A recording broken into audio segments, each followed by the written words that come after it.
Ready, hot!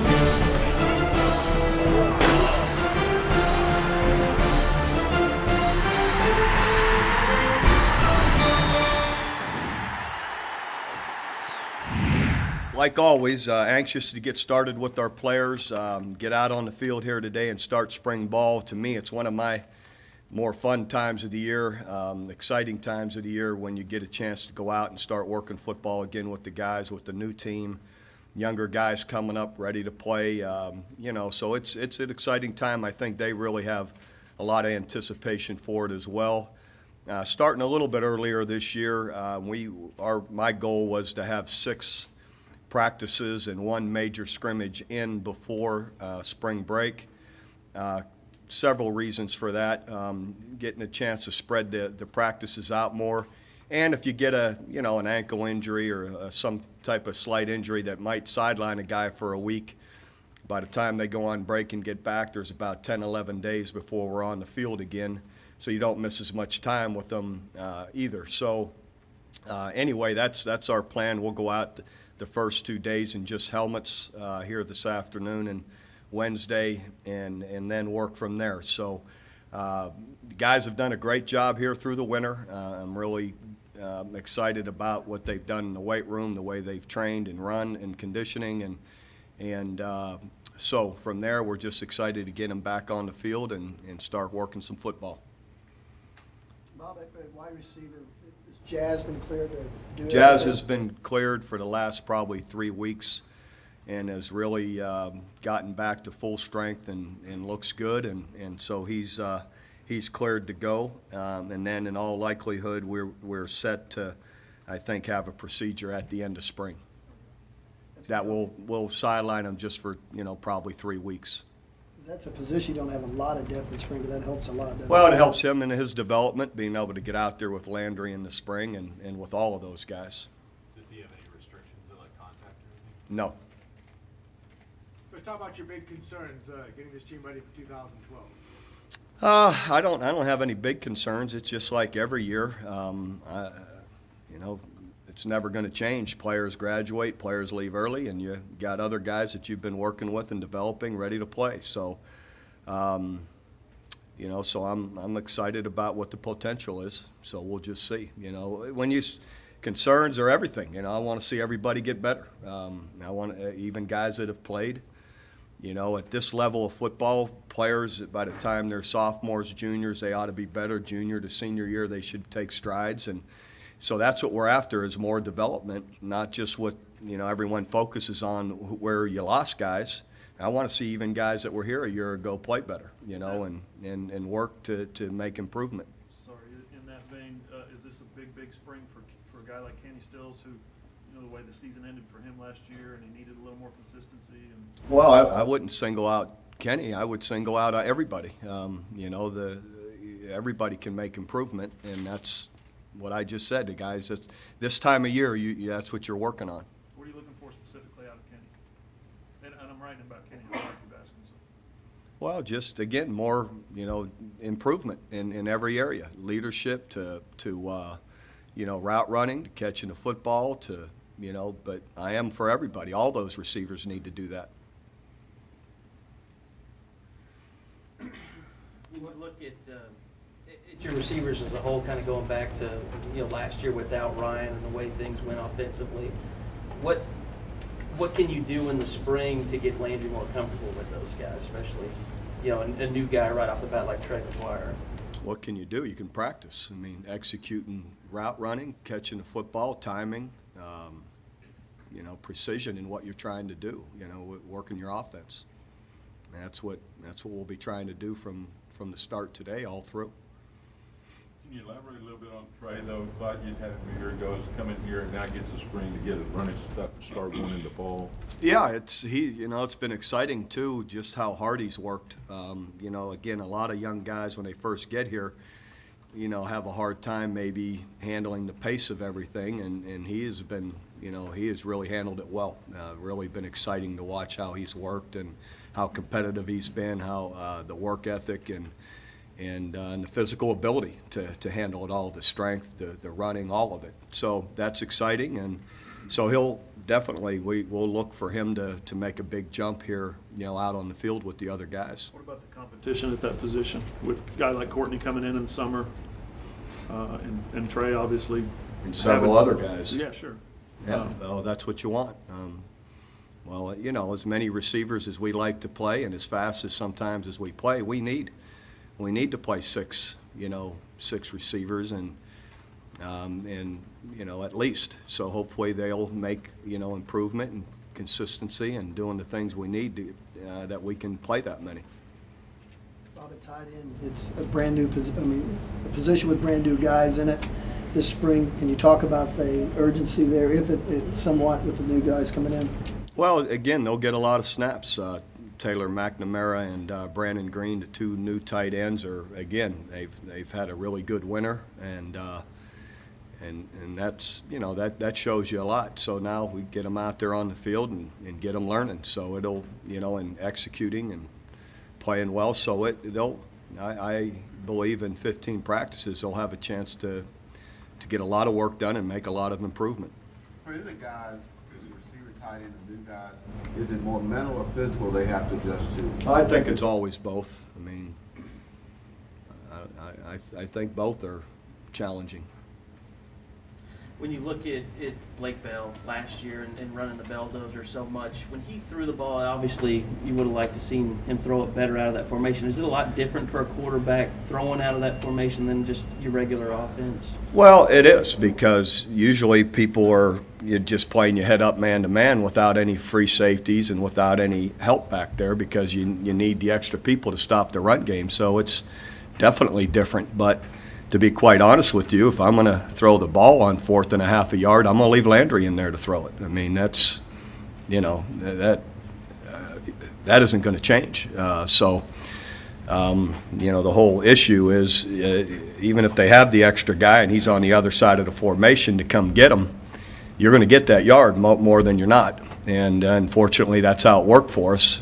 So.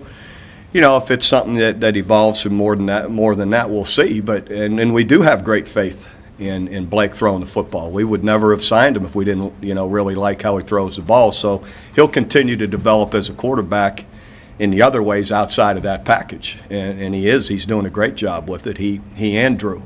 So whether we throw more in that or not, I don't see it being much, if any.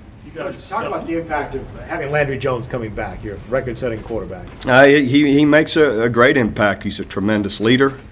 He's a very talented quarterback, and how in everything that he does, and not just throwing the football. So again, with another year under his belt here and a time here in the spring and summer to work with these receivers, I'm excited about the possibilities, of course. We expect him to be a special player. You guys don't typically overwork your, upperclassmen, especially guys experienced as Landry. Do you expect Blake and Drew to get a lot more work than they typically would, say, last year before? Well, we'll see. Landry and those receivers need to work together as well. So we always get a lot of snaps in the spring, so they'll all get plenty.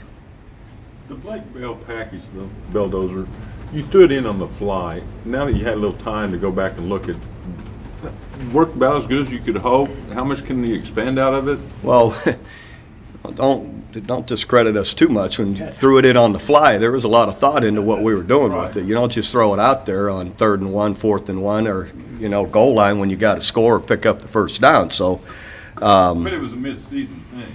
Well, it was early mid-season, and anyway, it's something that worked like we figured it would.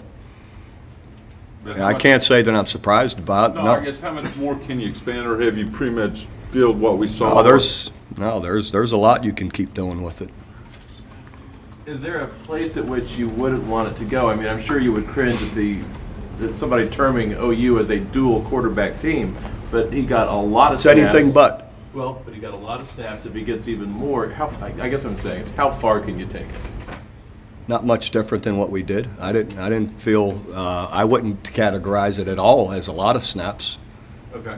A lot would have been probably the most, 8 in a game, or. I'd be surprised if we didn't have at least 12 in one game, but I mean, I'd have to look back. Yeah, you can look it up. What happened to, I mean, 'cause you had trouble with short yard situations just in regular formation. What happens if you get better and just run blocking third and one? Do you still use it with the Belldozer, or is that something? We don't, not if we're made significant improvement in what other, ways we're running the football. Could you address the running back situation, the future running backs? We got a lot of, good guys coming in, and I'm sure happy and excited about the guys we have here. Roy Finch and Brennan Clay, Denzel Williams, Dominic Whaley. Dom's made good progress. Of course, he won't be practicing, but continues to make improvement. And then, then with the other guys coming in, it's good competition. But again, we proved a year ago you need more than a couple guys. Sometimes you need 4 and 5, and fortunately we were able to finish the year that way. But hopefully we'll have better luck with injuries. But in my mind, I still believe with the number of snaps we get and the length of the season, having 4 and 5 players, rotating them in and having them ready to play and be fresh and healthy through the year is a good thing. And we feel confident in all these guys. Will Trey Millard have to help out in the running back game in the spring just because of the number of snaps and the? Well, he and Marshall Musil also. Remember, Marshall was a star of the spring game a couple of years ago, so those guys always get their fair carries, and Trey does. Millard is in the season as well. Gets a few here and there and does well with them. Seems like you're starting to develop some good depth on the interior of your offensive line. Can you talk about that left tackle position and kind of what you're looking to do with that as you go into spring? Is Lane going to move over there? Yeah, Lane will be at the left tackle, and Darrell Williams will be at the right tackle along with Tyrus Thompson. All those guys have done really well. Derek Forniak, young guy, has had a huge winter. He's a totally different guy than when he walked in here, and it's really exciting to see how hard he's worked, how well he's running. Maybe the biggest of all of them. Not maybe, he is. So that's been exciting, and the other guys are all doing well. I'll talk about your corner situation. Cos coming in, Ogacha. I guess Ogacha's healthy now. Yeah, no, Bennett's isn't ready to go yet with this operation he had, and he should be fine. It's just it's just going to take a little more time. Well, what do you want to know? I mean, all those guys will play. And is Joe Powell going to be on offense or? No, he's going to be on defense. Well, I mean, there are possibilities of moving guys around, whether it's a Jefferson moves to safety, Colvin to cornerback. Are you going to look at a lot of different guys in different spots this spring? A lot of different ways, yeah. Is Colvin going in the spring? Aaron won't go in the spring. What's that? But he's definitely a guy that can play anywhere. Why is Aaron sitting out? Well, because of the shoulder procedure he had. Those take time. Are there any other starters that had cleanups that are going to miss the spring? Ben Hayburn. Right. And let's see here. Who else? Ripkowski's set to go today. He's back. Who else you wondering about? It's hard to think of 105 guys who was. Yeah, we know about Dom and Yeah, Vince. I guess Dom's Olin out. would be the only- Casey Walker also is not able to go. And Tom Wart's being held too. All spring or just early? Early for sure. I'm not sure about the back end. Just on Tom or Casey's going? Casey won't. Again, he had a shoulder issue that those always take 4 or 5 months. And Tom's deal is a back. Yeah. Did he have surgery? No. Do you have a preference of how you'd like to use Tony based on what you saw last year? No. We'll find what we feel is best for the Tony and the team. I just remember you said Peter to Rob Paul, or to Yeah, there's a little bit of that. Tony's a really good player, so you take him from one spot and move him to another. You helped one, but may not have helped yourself at the other. So it's a little bit of that. But this is a time of year where a lot of guys will come on, and then you start to see who who's making the most plays most consistently, and then and that's I'm kind of excited even because of Mike Stoops being here and Tim Kish being new, to allow them to see for themselves, moving these guys around who they feel are, playing the most consistently or who they can count on and that kind of thing. Is that one of the best, good things about when you have a new coach come in, a fresh set of eyes? Sure. Yeah, absolutely. And, and I think the players all see that too, that, they all have something to prove to new coaches. Bob, you've always talked about in the spring, guys get new chances and they can rejuvenate their career a little bit. Javon Harris started for you quite a bit last year and things. Could he play those two spots too? We talk about Tony playing up a little at the line of scrimmage and back. Yeah, Javon's capable of playing several positions, and again, that'll be part of, tinkering around through the spring of what fits the best. And I think it's always good for players too to play multiple positions, to know the entire defense. And and then it gives you depth when one guy can play a couple of spots. And so we'll do that with several players. Bob, you've been involved with the secondary a lot. Since you've been here, you've seen the transformation of this conference and the offenses. People look at Mike coming in and a lot of people expect him to come in with a magic fix or be able to change things right away. How realistic is it that you can turn things around quickly? Well, I don't think there's any need for magic fixes. I mean, we're coming off a 10-3 season. We had a couple of games that, sure, we didn't play as well as we normally do defensively, but in our league, I don't know where we were. I think we're in the top, 1 or 2 in scoring defense and total defense, right? So I don't know that there's a big drastic, fix that needs to happen, to be honest with you. Texas Tech and Baylor and Oklahoma State in second. That's what I said. There was the 3 games we lost. We didn't play nearly as well as we maybe overall have, but also what you discount there also is how the offense play in those games.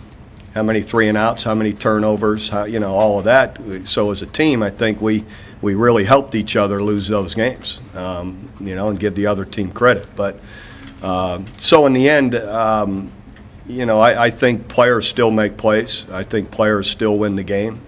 And so our players hopefully can, whether we're coaching them better or they're paying closer attention and they can, through teaching and work on the field, can develop better skills in what we're trying to do. All of it together, it takes all of that. It doesn't take one guy walking in here and changing it.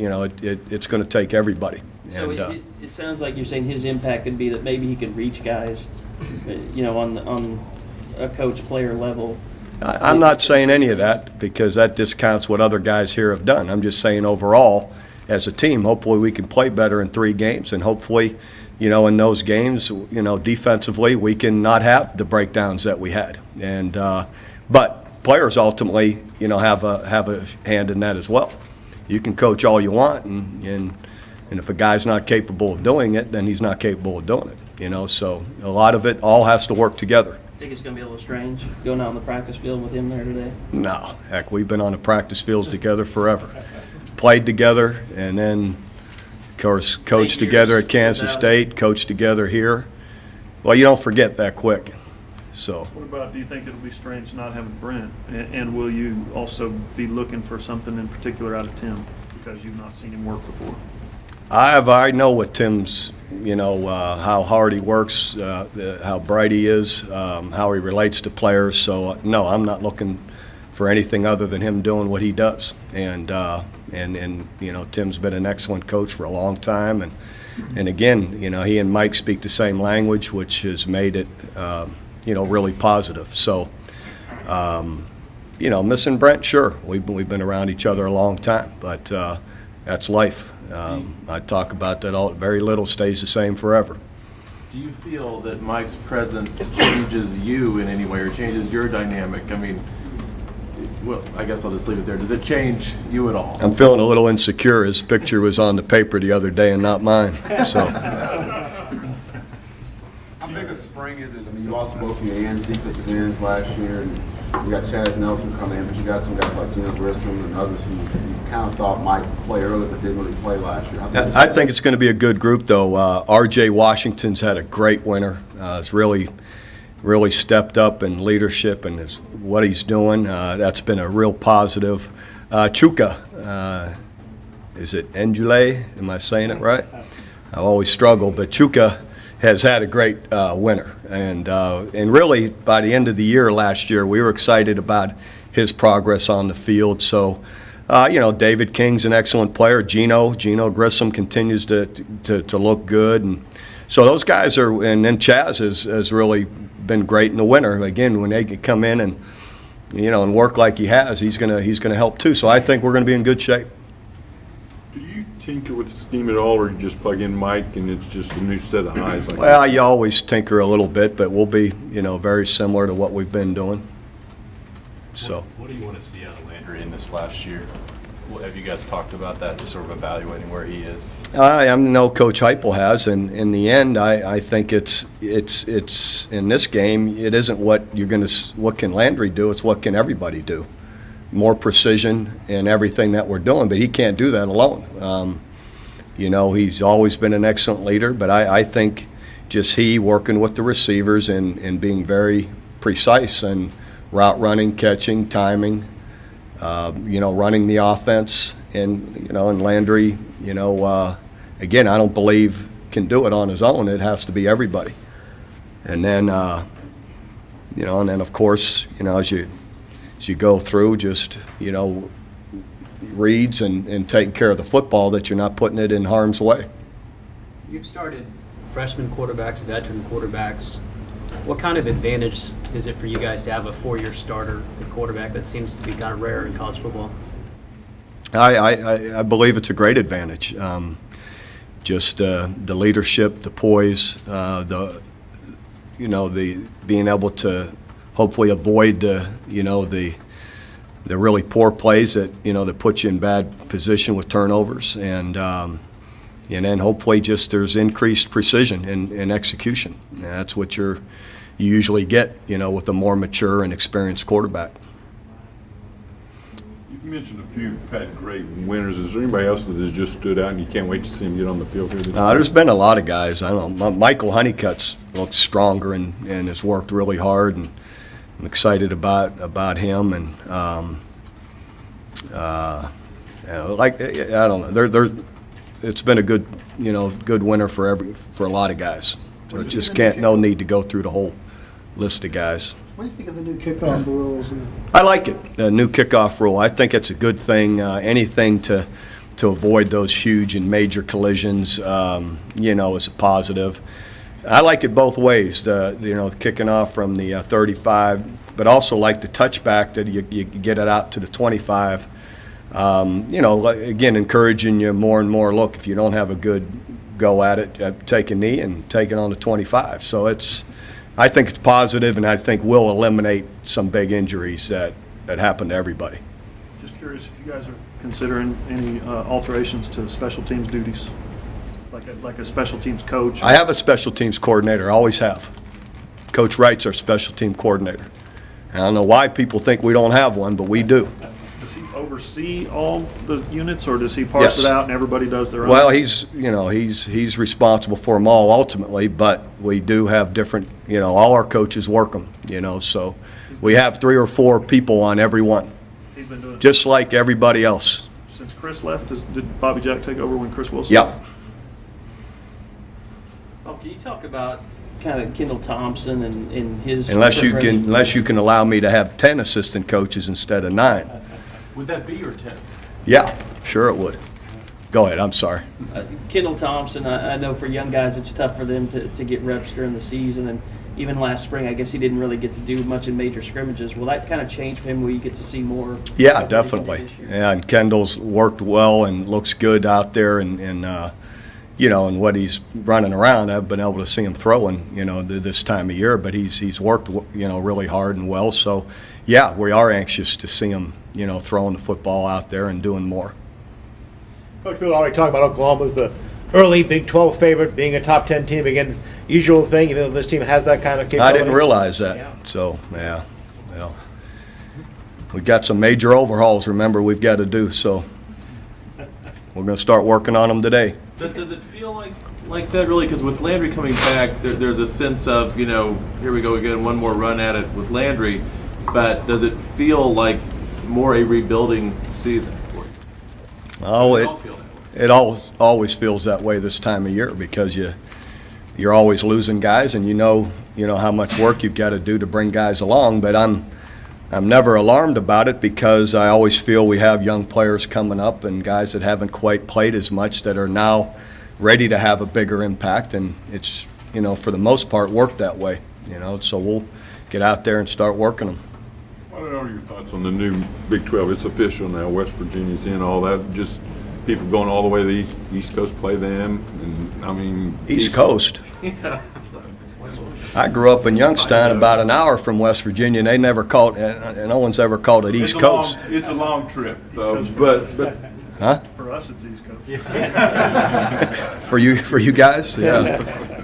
But just the new look, makeup. TCU, West Virginia can both play some football, and Yeah, I'll say. So I think it's fair to say we've, when you look at, you look at what these guys have done. They're, what we're bringing in 2 ranked teams at the end of the year, and the 2 to left, I don't know that they were. So I can't remember, but all I know is these guys are excellent teams. They're coached well, great athletes. And we've got to go on the road to play them both. So that's challenging. You look around, you look at our schedule, and you throw Notre Dame in there. With the rest of it, it makes it tough. Looks like with the current TV contract up, we're going to go up +1, 14 plus, what do you want to call it?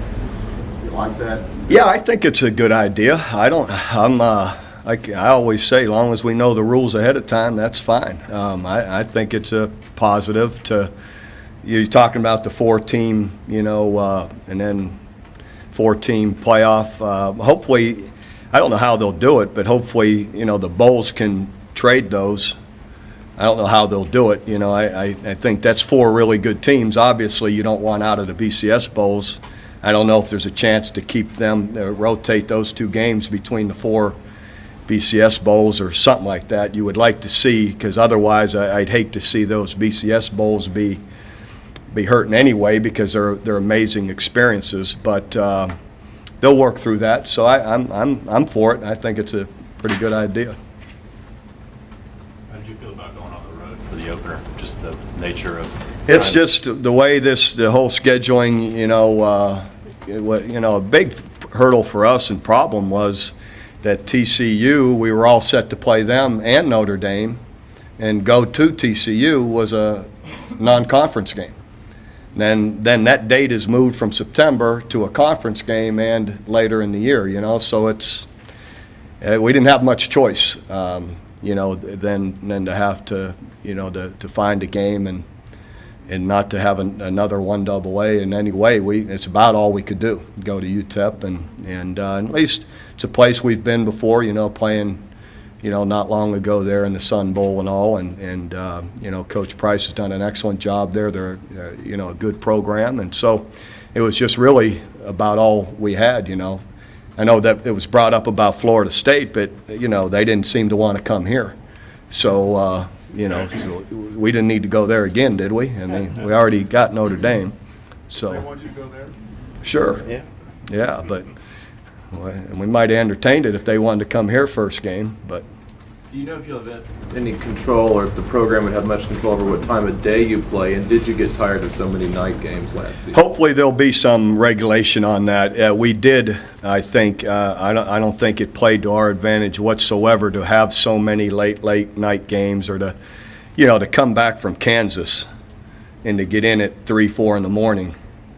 Just makes, and to have so many. You would think in a TV contract between a league that would be dispersed, that everybody has their late games and everybody has their afternoon games, and not one team should have to play 6, 7, 8, all night games. Seems to be taking advantage of one team and giving the other some pretty good advantage, being able to, to get home, even on away trips just isn't right.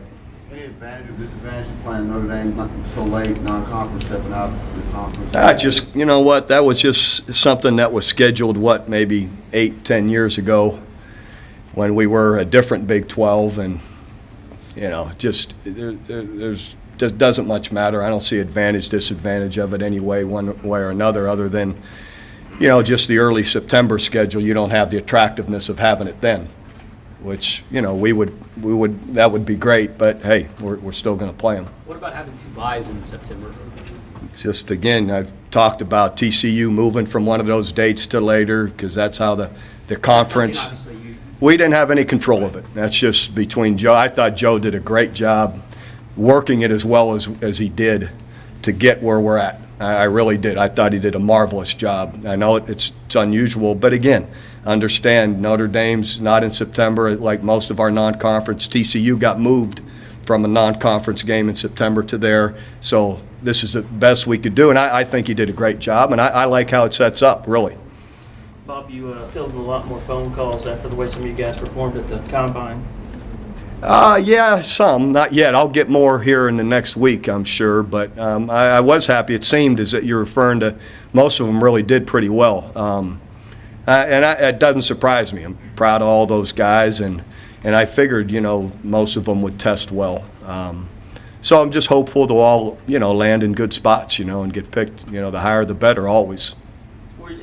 You weren't surprised about any of that, I know, because you know their times, but you look at Donald's times, and he was the best in so many categories. You talk about kind of him this last year. Well, you guys have heard me talk a lot about Donald on comparison to like a Jamal Brown, or a guy that I felt was always, pretty special. And so this really doesn't surprise me. And I think the exciting part for Donald, too, for me, is seen as, maturation over these 4 or 5 years. And I thought he really took a big step in the last year and a half.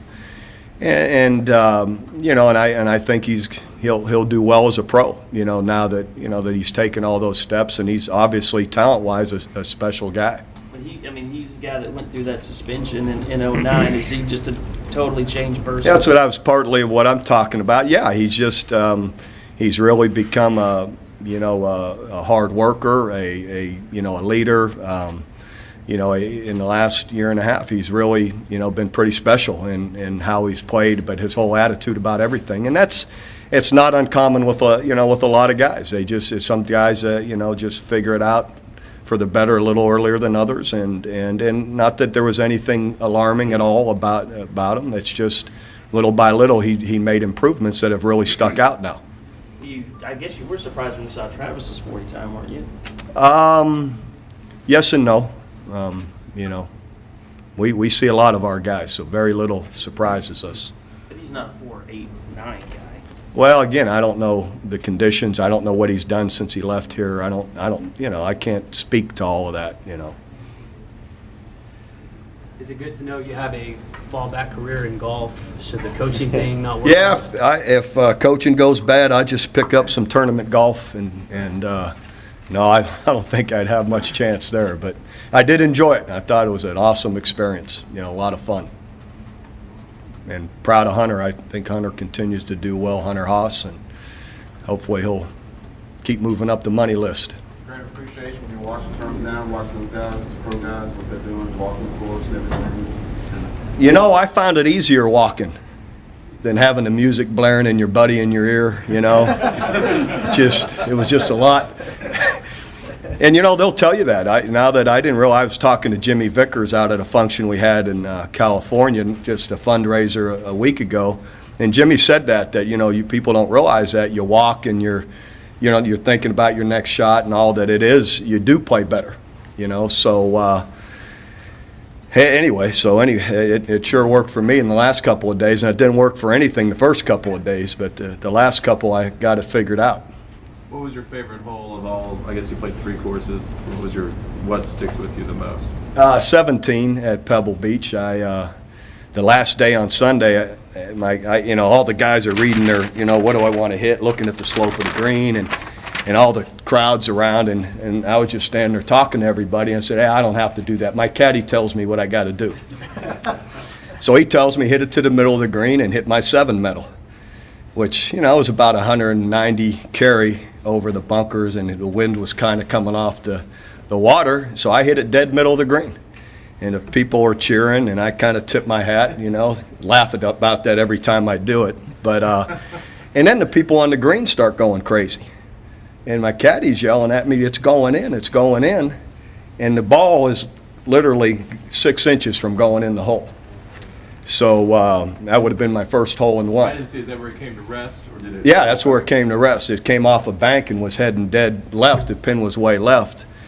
And so then Rocco Mediate, one of the guys I was playing with, they were all about 20 feet away or so. He goes, really, Coach, you're going to show us up right here on 17? But so it was pretty funny, but it's a beautiful hole for sure. And 18, going up that coastline, 18's pretty special too. So if it had gone in, that would have beaten Florida State. No, I don't know that would have replaced any of my experiences on the football field, that's for sure. But it would have been pretty cool. Like I said, I hadn't had a hole in one, so that would have been the first one. Would have been pretty good.